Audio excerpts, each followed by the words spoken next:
Olá, mais um vídeo aqui sobre o Raspberry Pi Pico.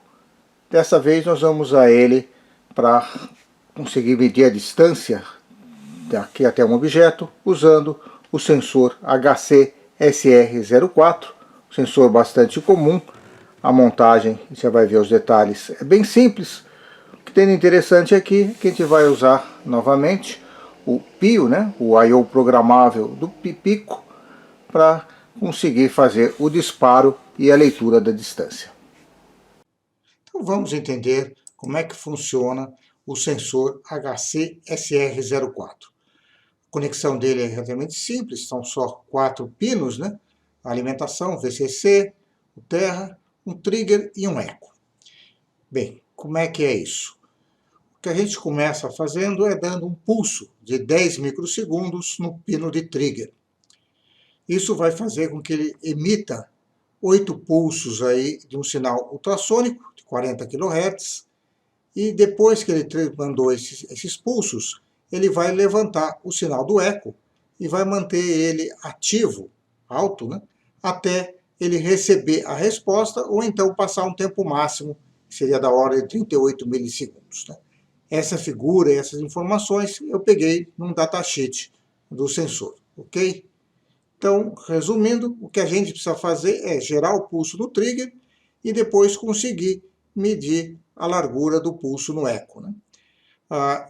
Esse tempo aí, que é a largura desse pulso do eco, ele vai dizer quanto tempo demorou para o pulso ultrassônico ir até um obstáculo e voltar.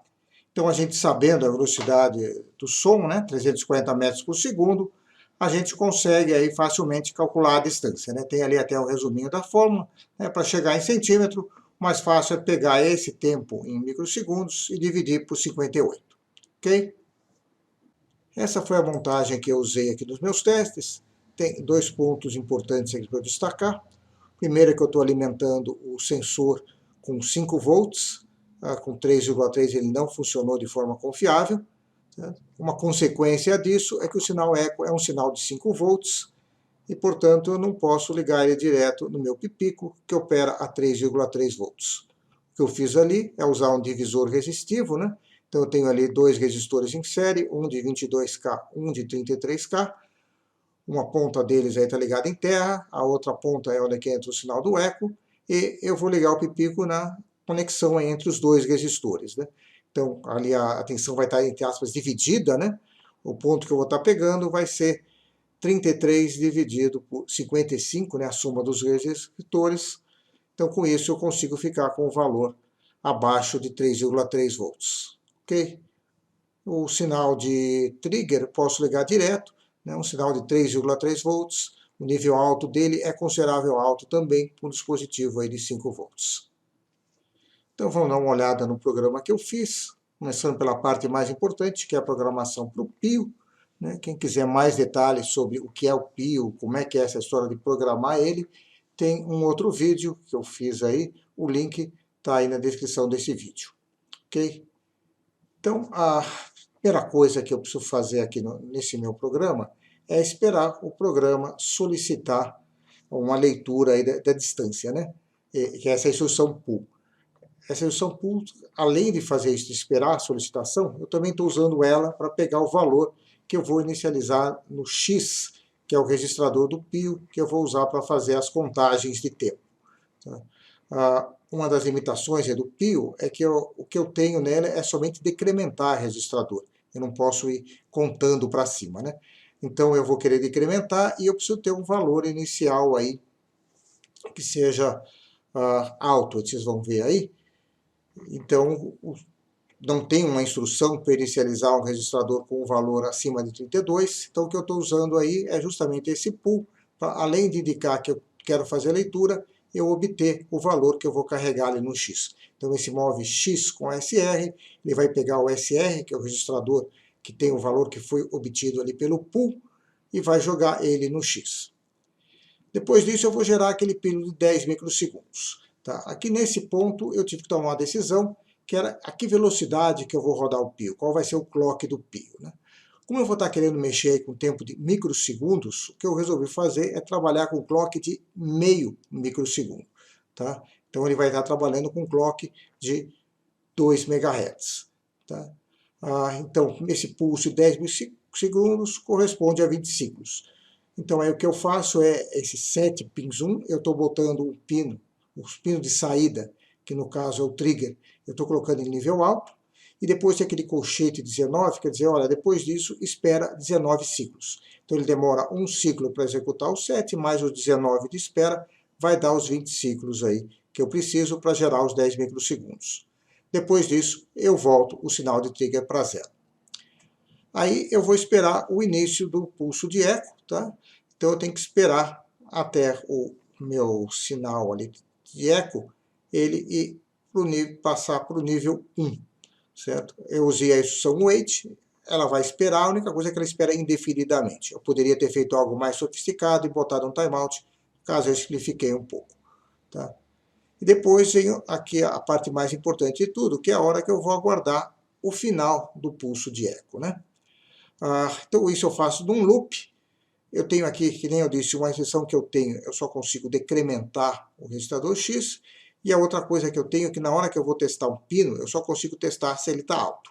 Então o meu loop ficou assim desse jeito. Primeiro eu testo o pino, se ele ainda estiver alto, eu vou continuar. Se o pino estiver em nível baixo, quer dizer, acabou o pulso, nessa hora ele vai executar um jump para um label fim que tem aqui embaixo. Tá? Você pode até ver aqui embaixo tem o fim. Se o pino, então, continuar em nível alto, ele fez esse jump, veio aqui para o contínuo, onde ele vai decrementar o x. Se o x não chegou ainda a 0, ele vai voltar ali para a espera, tá? Então ele vai ficar aqui nesse loop. Cada volta nesse loop, ele gasta 2 ciclos. Um ciclo para fazer aqui esse jump e outro ciclo para fazer esse outro jump, tá? Quando chegar no fim, o que eu pego é pegar o valor que sobrou ali no X e eu vou pegar e vou passar ele de volta para o processador principal do microcontrolador. Com isso, eu jogo ele no registrador, aí, que seria entrada, né?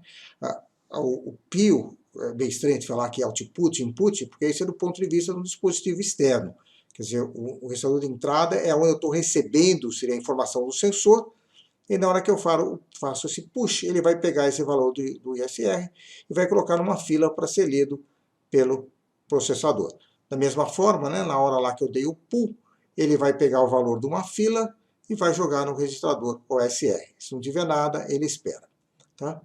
Então o que ele tem aí são só 10 instruçõezinhas, mas ela é suficiente para fazer o processo todo. Certo? Ele vai gerar o pulso, vai esperar depois, vai esperar começar o pulso do eco, vai contar quanto demora aí o pulso do fim, lembrando que nessa contagem ele está contando uma vez a cada microsegundo, e depois retorna aqui o valor que sobrou. Então, feito isso, aí eu posso usar aqui no meu programa principal, né? Tudo isso aqui ele está fazendo aqui no MicroPython, né? Então, eu defino aqui os pinos que eu vou usar, o trigger eu botei no pino 3, o eco está no pino 2, eu vou criar aqui a minha state machine, né, que é a máquina de estado, que é o que está rodando aqui no PIO. Aí eu vou inicializar ele, rodar aquele programa que eu escrevi lá atrás, com um clock de 2 MHz, certo?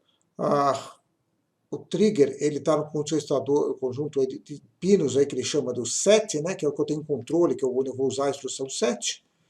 O eco está no in, certo? Que é o pino que eu vou ler.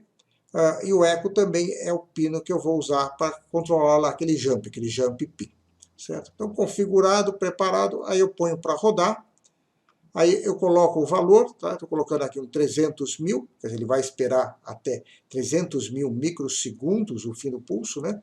Ou seja, 300 milissegundos, e ele vai ler a resposta. Esse get aqui, no fundo, vai ficar esperando até o programa do PIO dar ali um push, certo? Aí eu tendo esse valor aqui que eu peguei, eu desliguei aqui o minha PIO para não ficar rodando, não tem necessidade. Eu vejo quanto que realmente foi contado, né, o 300 mil menos o valor que ele sobrou.